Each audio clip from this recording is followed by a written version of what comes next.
बिस्मिल्लाहिर्रहमानिर्रहीम। अस्सलाम वालेकुम स्टूडेंट्स। आज का जो हमारा नेक्स्ट टॉपिक है that is about endoplasmic reticulum. That is about endoplasmic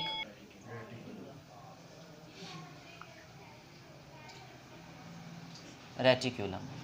ठीक है बेटे, endoplasmic reticulum as the name indicate that endo mean inside, plasmic mean cytoplasm के अंदर होगा। कहाँ होगा? रेटिकुलम मीन जब भी हमारे पास रेटिकुलम का पोर्शन आएगा तो हमें पता चल जाएगा कि यहाँ पे जिस भी स्ट्रक्चर की हम बात करने जा रहे हैं वो स्ट्रक्चर थोड़ा सा यूँ हमारे पास नेटवर्क लाइक चैनल्स की फॉर्म में होगा। किस फॉर्म में होगा? देख लेते हैं, हम इसकी डेफिनेशन देखते हैं। एंडोप्लाज्मिक रेटिकुलम के बारे में आप क्या कहोगे? कि आप लिखोगे कि endoplasmic reticulum it is a network. ये क्या है बेटे? जब हम नेटवर्क की बात कर देते हैं तो इसका मतलब ये है कि हमारे पास नेटवर्क इंटरकनेक्टेड चीज़ें होंगी, जाल होगा पूरा। क्या होगा? जाल होगा। नेटवर्क ऑफ किस चीज़ का नेटवर्क है? इंटरकनेक्टेड। इंटरकनेक्टेड मीन आपस में जुड़े हुए होना। ठीक है, network of interconnected channels, network of interconnected channels is called endoplasmic reticulum, is called endoplasmic. अब ये जो चैनल्स हैं यहाँ पे, इस चैनल का मतलब है रास्ते, पाथवेज। क्या मतलब है? पाथवेज। ठीक है, अब हम देखते हैं इसकी टू टाइप्स। हमारे पास endoplasmic reticulum is of two types. इसकी टाइप्स की हेडिंग लगाओगे आप। अब टाइप्स के अंदर हम बताएंगे कि ये दो किस्म का होता है। एक को हम कहते हैं smooth endoplasmic reticulum, smooth endoplasmic reticulum, और दूसरा हमारे पास होता है रफ एंडोप्लाज्मिक रेटिकुलम। ठीक है, अगर इसको एब्रीवेट करें तो बेटे SER, एंडोप्लाज्मिक रेटिकुलम को करेंगे तो ER, कैपिटल E और कैपिटल R। यहाँ क्या लिखेंगे हम? Capital S, capital E, capital R। इसका क्या लिखेंगे? Capital R, capital E, capital R।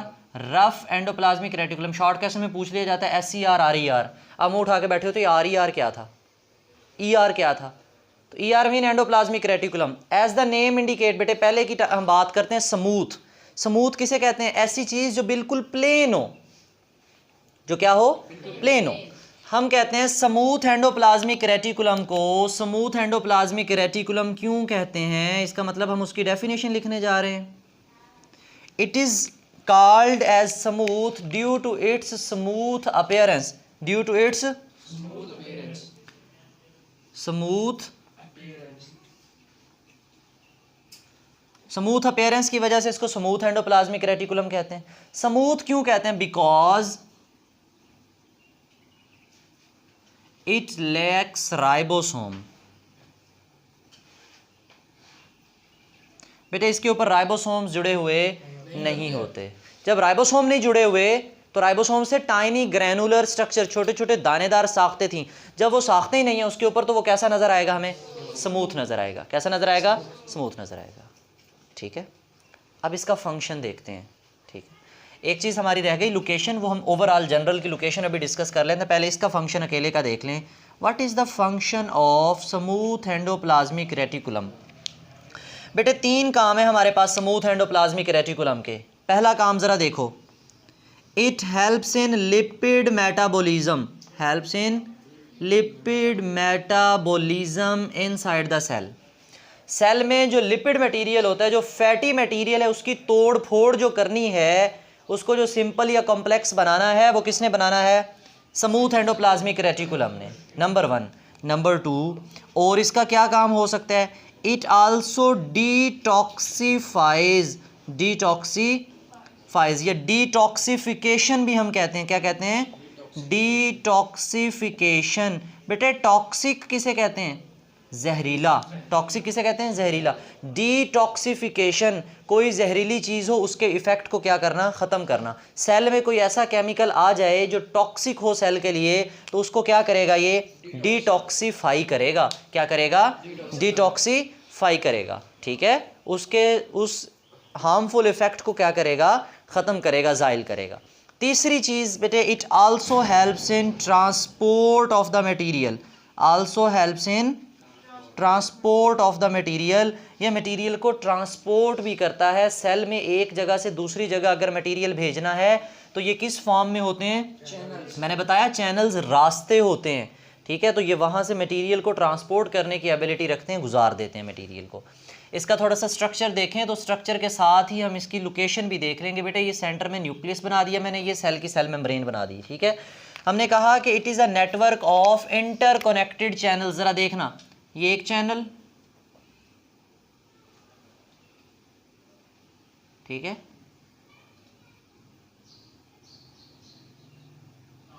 That extend. अब देखो ये एक चैनल है, ये एक चैनल है, ये एक चैनल है, ये एक, लेकिन ये चैनल आपस में एक दूसरे से क्या हैं, जुड़े हुए हैं, आपस में एक दूसरे से इंटरकनेक्टेड चैनल्स हैं। क्या हैं, लेकिन कहाँ से कहाँ तक है, ज़रा देखना। ये हमारे पास न्यूक्लियस की मेम्ब्रेन है तो न्यूक्लियर मेम्ब्रेन, ये सेल की मेम्ब्रेन है तो हम कहते हैं लोकेशन, अगर एंडोप्लाज्मिक रेटिकुलम की बताएं, हम कहते हैं इट एक्सटेंड, ये फैला हुआ होता है। ये कहाँ से कहाँ, फ्रॉम न्यूक्लियर इन्वेलप से लेकर और सेल मेम्ब्रेन तक, थ्रू आउट द सेल, पूरे सेल में फैला हुआ है, पूरे सेल में फैला हुआ है, ठीक है।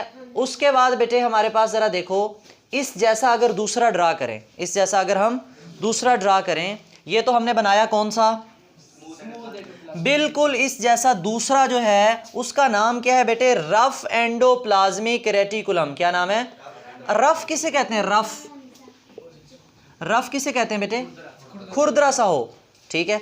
आपके पास ये एंडोप्लाज्मिक रेटिकुलम है सेल में, ठीक है, चैनल्स बने हुए हैं, आपने उनके ऊपर राइबोसोम चिपका दिए,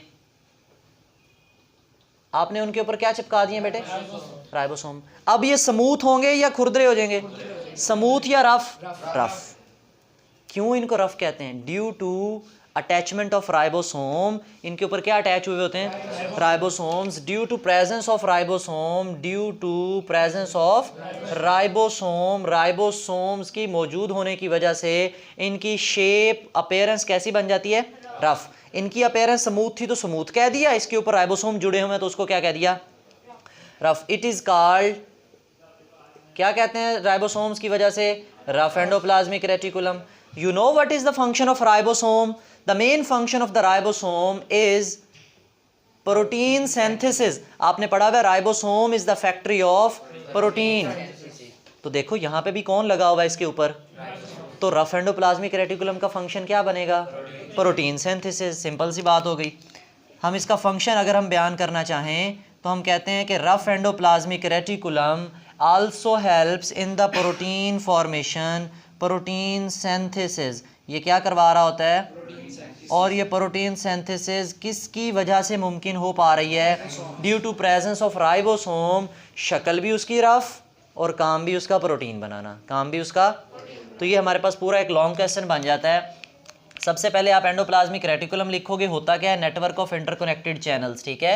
उसके बाद बेटे आप उसकी डायग्राम भी बनाओगे और उसके बारे में आप उसकी लोकेशन भी लिखोगे। क्या लिखोगे, लोकेशन में हमने यही बात बताई ना, लोकेटेड फ्रॉम बिटवीन, या एक्सटेंड फैला हुआ होता है from nuclear membrane to cell membrane, ठीक है। इंटरकनेक्टेड चैनल्स हैं, ये चैनल बना लिया हमने एक, ठीक है। हमने कहा ये दूसरा चैनल बन गया, लेकिन ये इंटरकनेक्टेड है, एक दूसरे से जुड़े हुए हैं, एक दूसरे से जुड़े हुए हैं, ठीक है।